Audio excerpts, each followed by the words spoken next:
नमस्कार दोस्तों, स्वागत है आप सभी का मेरे YouTube channel Hindi study with Akhilesh में। दोस्तों, आशा करता हूं कि आप सभी स्वस्थ होंगे।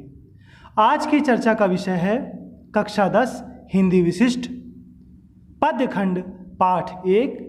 पाठ का नाम भक्ति धारा, जिसका पहला शीर्षक है विनय के पद। इसके पहले पद के विषय में हम चर्चा करेंगे।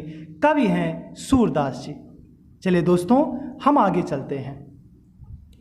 सूरदास जी कहते हैं कि अविगत गति कछु कहत न आवे, ज्यों गूंगे मीठे फल को रस अंतर्गत ही भावे। परम स्वाद सब ही सुनिरंतर अमित तोष उपजावे। मन बानी कौ अगम अगोचर सो जाने जो पावे। रूप रेख गुण जात जुगत बिनु निरालंब कित धावे। सब विधि अगम विचार ही तातै सूर सगुण पद गावे। दोस्तों, मैं आपको याद दिलाना चाहता हूं कि कल की वीडियो में मैंने आपको बताया था कि हमें व्याख्या किस प्रकार से लिखनी है। तो यदि आपने उस वीडियो को नहीं देखा है तो अवश्य एक बार देख लें। चलिए, सबसे पहले हम शब्दार्थ देख लेते हैं।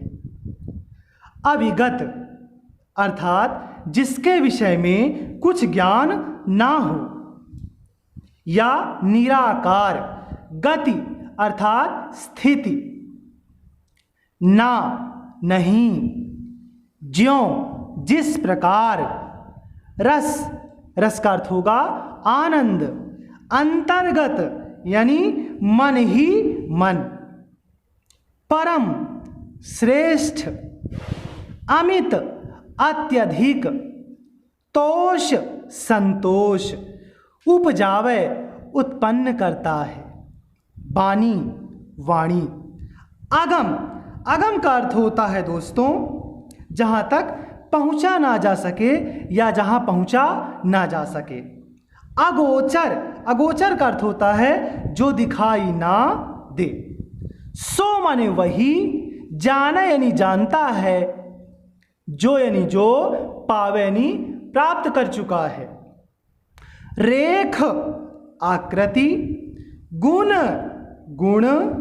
जात जाति, जुगति युक्ति, बिनु बिना, निरालंब बिना आधार के, कित कहाँ, धावे यानी दौड़ना। सब विधि हर प्रकार से। सूर, ये सूरदास जी का नाम है। सगुण का अर्थ होगा साकार भगवान। चलिए दोस्तों, अब हम सबसे पहले इसका संकेत देखते हैं। आपको बताया गया कि संकेत में सर्वप्रथम हम पद के प्रथम दो शब्दों को लिखते हैं, इसके बाद पद के अंतिम दो शब्दों को लिखते हैं। पद के प्रथम दो शब्दों को हमने लिखा, डैश के निशान लगाए, इसके बाद हम पद के अंतिम दो शब्दों को इसमें लिखते हैं।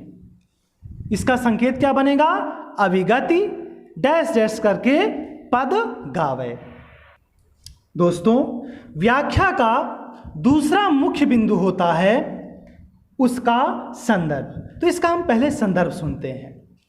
प्रस्तुत पद हमारी पाठ्य पुस्तक, आपकी किताब का क्या नाम है? नवनीत।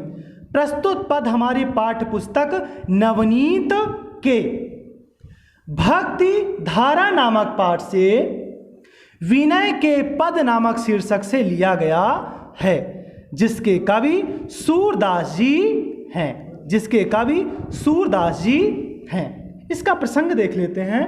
प्रस्तुत पद में कवि ने निर्गुण भक्ति का खंडन करते हुए सगुण भक्ति का समर्थन किया है। प्रस्तुत पद में कवि ने निर्गुण भक्ति का खंडन करते हुए सगुण भक्ति का समर्थन किया है। आइए अब हम इसकी व्याख्या पंक्तिबद्ध रूप से देख लेते हैं। कवि कहते हैं कि अविगत गति कछु कहत न आवे। सूरदास जी कहते हैं कि उस निराकार ब्रह्म की स्थिति तथा स्वरूप के विषय में कुछ कहते नहीं बनता है। उस निराकार ब्रह्म की स्थिति तथा स्वरूप के विषय में कुछ कहते नहीं बनता है। उससे प्राप्त होने वाला आनंद ठीक वैसा ही है ज्यों गूंगे मीठे फल को रस अंतर्गत ही भावे।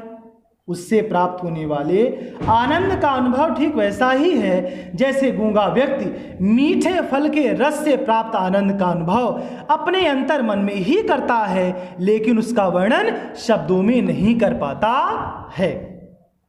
परम स्वाद सब ही सुनिरंतर अमित तोष उपजावे।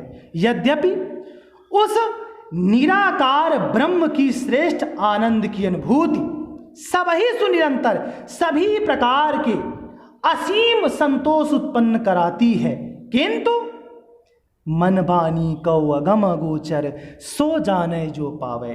किंतु वह ब्रह्म मन और वाणी के द्वारा अगम्य एवं दिखाई ना देने वाला है। सो जाने जो पावे, उसे वही जान सकता है जिसने उसकी प्राप्ति कर ली हो। इस प्रकार रूप रेख गुण जात जुगति बिनु निरालंब कित धावे। इस प्रकार बिना रूप आकृति गुण जाति युक्ति बिना किसी आधार के साधारण व्यक्ति उस निराकार ईश्वर की ओर कित धावे, किस प्रकार आकर्षित होगा। इसलिए सूरदास जी कहते हैं कि सब विधि अगम विचार ही ताते सूर सगुन पद गावे। इस प्रकार हर तरीके से सब विधि, इस प्रकार हर तरीके से वह निर्गुण ब्रह्म निराकार ब्रह्म अगमनीय है, ऐसा विचार करके वे सगुण भगवान श्री कृष्ण की लीलाओं का गुणगान करने वाले पदों का गान करते हैं। आइए दोस्तों, इसकी पूरी व्याख्या एक बार हम फिर से सुन लेते हैं। सूरदास जी कहते हैं कि उस निराकार ब्रह्म की स्थिति तथा स्वरूप के विषय में कुछ कहते नहीं बनता है, क्योंकि उस निर्गुण ब्रह्म से प्राप्त होने वाले आनंद का अनुभव ठीक उसी प्रकार है जैसे एक गूंगा व्यक्ति मीठे फल के रस से प्राप्त आनंद का अनुभव अपने अंतर मन में ही करता है, लेकिन उसका वर्णन शब्दों में नहीं कर पाता। यद्यपि उस ब्रह्म की श्रेष्ठ आनंद की अनुभूति सभी प्रकार के असीम संतोष उत्पन्न करने वाली है, किंतु वह मन और वाणी के द्वारा अगमनीय और दिखाई ना देने वाला है। सो जाने जो पावे, उसे वही जान सकता है जिसने उसकी प्राप्ति कर ली हो। इस प्रकार बिना रूप आकृति गुण जाति युक्ति बिना किसी आधार के साधारण व्यक्ति उस ईश्वर की ओर कैसे आकर्षित होगा। सूरदास जी कहते हैं कि इसलिए वे सब तरीके से हर प्रकार से ऐसा विचार करते हैं कि वह ब्रह्म अगमनीय है। ऐसा विचार करके वे सगुण साकार श्री कृष्ण के गुणगान करने वाले पदों का गान करते हैं। इसलिए सूरदास जी कहते हैं कि वह ईश्वर हर तरीके से अगमनीय है। ऐसा विचार करके वे सगुण भगवान कृष्ण की लीलाओं के का गुणगान करने वाले पदों का गान करते हैं। अब दोस्तों, व्याख्या का अंतिम बिंदु रहेगा विशेष। तो विशेष देख लेते हैं। सबसे पहले कवि ने सगुण भक्ति का समर्थन किया है। दूसरा विशेष हमने क्या बताया था? भाषा।